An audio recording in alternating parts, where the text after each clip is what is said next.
Hi, well, I'm going to be interviewing Coach Anthony. He's the head Fisher men's basketball coach.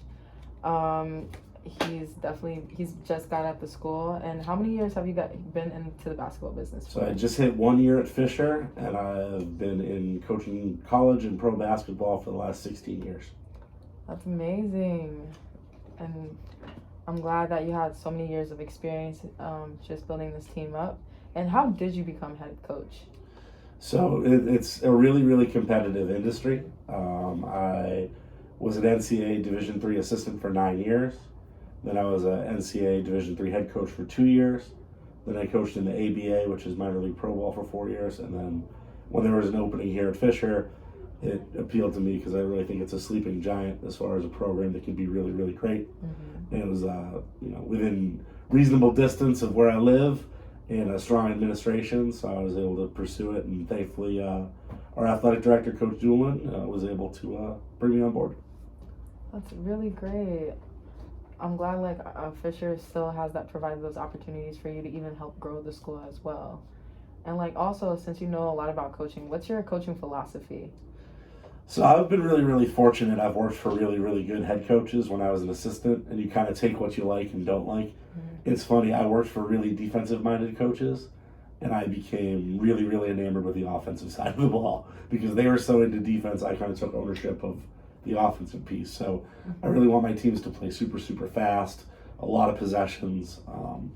My last college team I coached averaged 96.4 points a game, and then in pro ball, where we had 12-minute quarters, so it's cheating a little, but still, we were 136 a game. So we want to play at a super high tempo and make teams match our energy up and down. That's good. You score the ball quicker. It's perfect. That's the name of the game.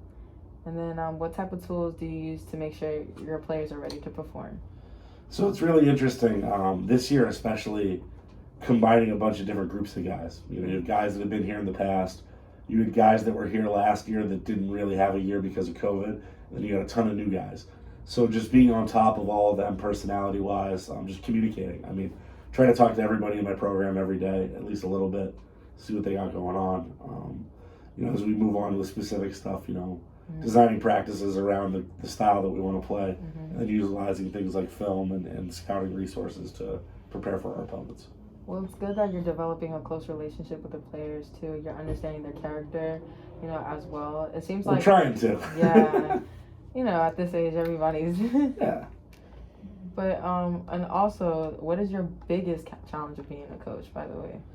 I mean, I think the biggest challenge is just figuring out what makes every single guy tick. You can't, even a generation or two ago, coaching style was pretty much just like your way or nothing and yelling and screaming. And I don't think that works as well anymore. I think you need to know some guys need a guy that's in their corner all the time. Some guys need to be told when they're not doing things well. Some guys need yelling. Some guys need a pat on the back. So just figuring out psychologically how you're going to reach every one of your guys is super challenging. And it starts with the recruitment process and figuring out who's going to kind of fit and then how to reach them once they're here. That's honestly good though, because it seems like you're going deep within your players to understand to even build chemistry. Yeah. Build chemistry. Yep. By even not just digging within basketball, but outside of that too, the approach to your players as well. I feel like it's going to be an effective approach. I hope so. I mean, in the past, I've been fortunate. I was a part of some really good programs as an assistant. Been part of some good ones as a head coach, and I got players from 13, 14 years ago that I still talk to. So that tells me we did something right. That's good. Well, it seems like you keep on growing from here, Coach. We're gonna try. And how do you set goals for your team? So it's interesting. I've never been on the NAIA level before, so I don't know anything about any of the teams in our conference or anything like that. So I try to keep our goals kind of as small as possible as far as what we want to accomplish every day, what we want to get out of this practice, what we want to get out of this workout, what we want to get out of this recruiting cycle, and then just allow it to kind of build over time, and hopefully the big picture stuff will take care of itself. That's good. What players do you look for to recruit? So we look for a couple things. Obviously, this level is challenging because you, me, that chair, anyone can go into a gym and say that's the best player.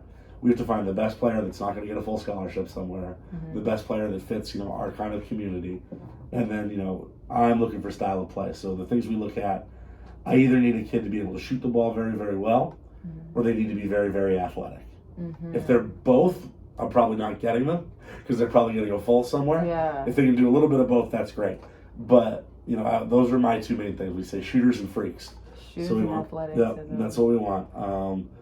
And there's lots of places where, if the coach is going to be, oh, he's a tough kid, he keeps us in our sets, he does this and that, like, he's probably a really good fit somewhere, but if he can't do one of those two things, it's probably not with us.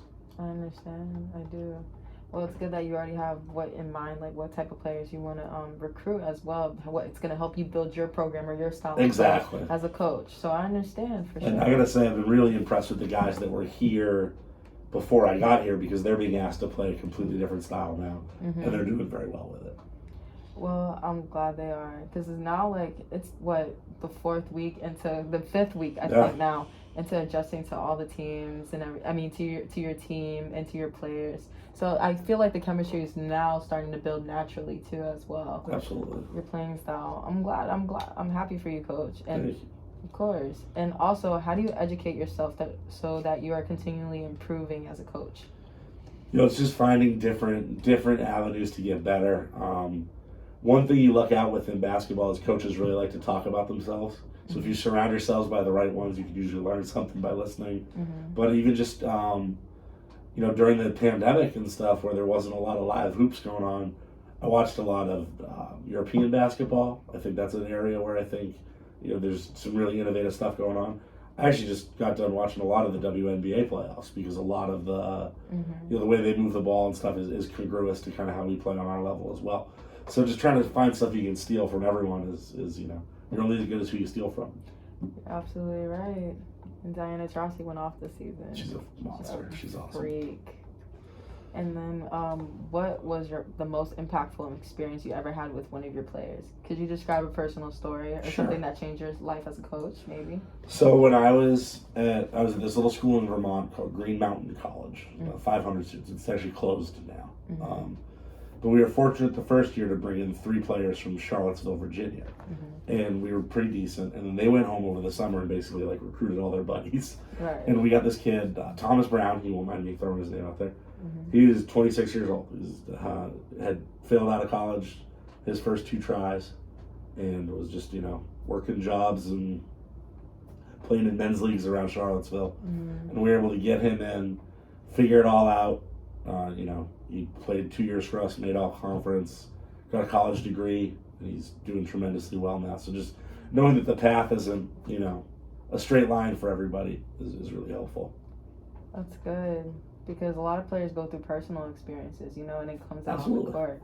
But to know that you're still here for them as a coach and just as a mentor sometimes. Well, just not to write a kid off, just because his path hasn't been the straightest. Right, and that's good.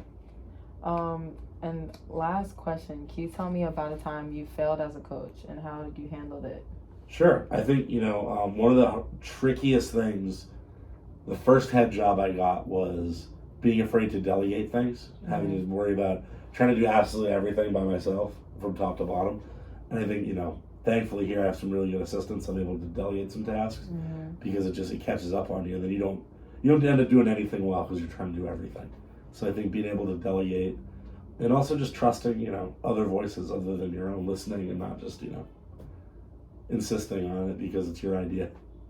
I understand. And I think it's cool that, as open-minded as you are to your coach, you're open to having people even help you, take on the pressure and the load as a head coach. Well, it's funny. When you move from an assistant coach to a head coach, you all of a sudden realize that. So if you're an assistant coach and you suggest something and the head coach doesn't do it, you just assume it would have worked. But when you're a head coach, you realize they don't always work. Oh, so yeah. It's that different, the difference between a suggestion and a decision. Yeah, and as a head coach, you're always kind of trying to figure out, okay, what's going to benefit this off of his advice, and what do you think is a little too risky for What's you to... next? What's next? So I understand, and it's at the end of the day, you're doing your thing, coach. You're going to be okay. The season, I feel like it's going to be, good. We're excited. Yeah. You guys seem like y'all are all athletic, you know what I'm saying? You have a lot of talent out there. You got a lot you guys can build from. I see it, in practice too. Sometimes, so. We're hoping. Yeah. Just keep going. You got it, coach. All right. But All right. Thank you.